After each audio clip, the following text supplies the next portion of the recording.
Imaginez autour de vous des gradins en délire. La foule trépigne et hurle à chaque mouvement des athlètes en sueur qui s'affrontent en contrebas. Cette foule exaltée ne suit ni un match de foot, ni les Jeux Olympiques. Elle s'enfièvre pour un sport bien plus rigolo, des combats de gladiateurs. Immensément populaires durant l'Antiquité romaine, les combats de gladiateurs étaient suivis avec passion dans toutes les provinces. Chaque centre urbain un minimum important s'équipait d'une arène où tenir des jeux. C'était notamment le cas de la ville de Die.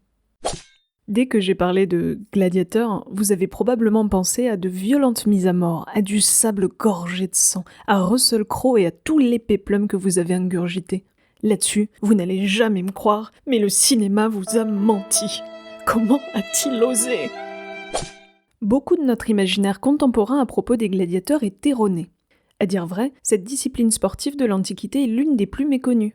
Si elle a inspiré beaucoup d'artistes, peu d'écrits sur ses règles ou sur son déroulement nous sont parvenus. Et encore une fois, c'est l'archéologie qui a beaucoup fait progresser nos connaissances sur le sujet ces dernières décennies.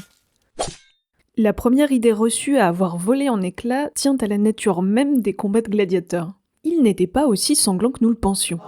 En découvrant et en étudiant sous toutes ses coutures l'équipement des gladiateurs, les archéologues se sont rendus compte que les protections étaient très renforcées. Trop, tandis que les armes n'avaient rien de particulièrement offensif.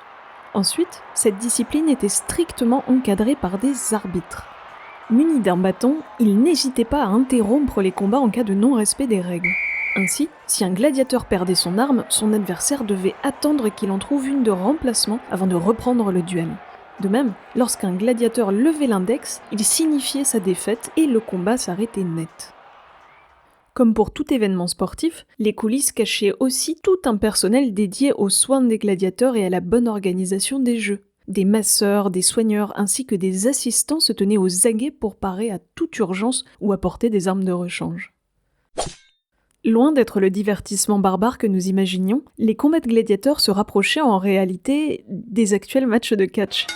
L'important, c'était d'offrir le meilleur spectacle possible. L'issue des luttes était rarement fatale.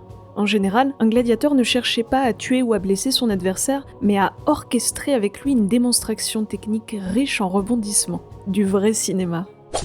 Et qui dit cinéma, dit mise en scène. Et en effet, dès le 1er siècle avant Jésus-Christ, les combats de gladiateurs étaient devenus si incontournables, si centraux dans la vie de l'Empire romain, que les jeux d'arène devaient constamment se raffiner, surenchérir pour satisfaire les attentes du public. C'était même un enjeu politique. Lorsqu'une personnalité publique tenait à se faire aimer du peuple, elle organisait des jeux à grands frais. Il fallait que les combats soient mémorables pour que sa popularité grimpe. Ainsi, il est supposé que des musiciens accompagnaient les gladiateurs pour galvaniser les foules et dramatiser les affrontements. De même, sous le sable des arènes les plus importantes se cachaient souvent des systèmes de trappes et d'ascenseurs. Ces ingénieux mécanismes pouvaient être déclenchés à tout moment pour libérer des animaux sauvages lors des simulacres de chasse ou pour dévoiler de grands décors peints.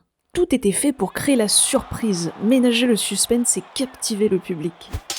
Les jeux et les combats ne reposaient donc pas sur la violence, mais sur le spectaculaire. L'important était de tenir le public en haleine et de soulever leur enthousiasme. Y avait-il de tels jeux à Die ?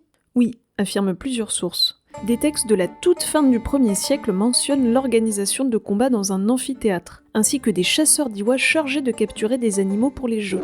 Mais où était donc situé cet amphithéâtre utilisé comme une arène ? Ça, c'est une sacrée colle. Aucun vestige prouvant son emplacement ne fut encore retrouvé, faute de fouilles de grande ampleur dans la ville. En même temps, personne ne veut que nous cassions leur maison pour creuser dessous, c'est vraiment pas gentil.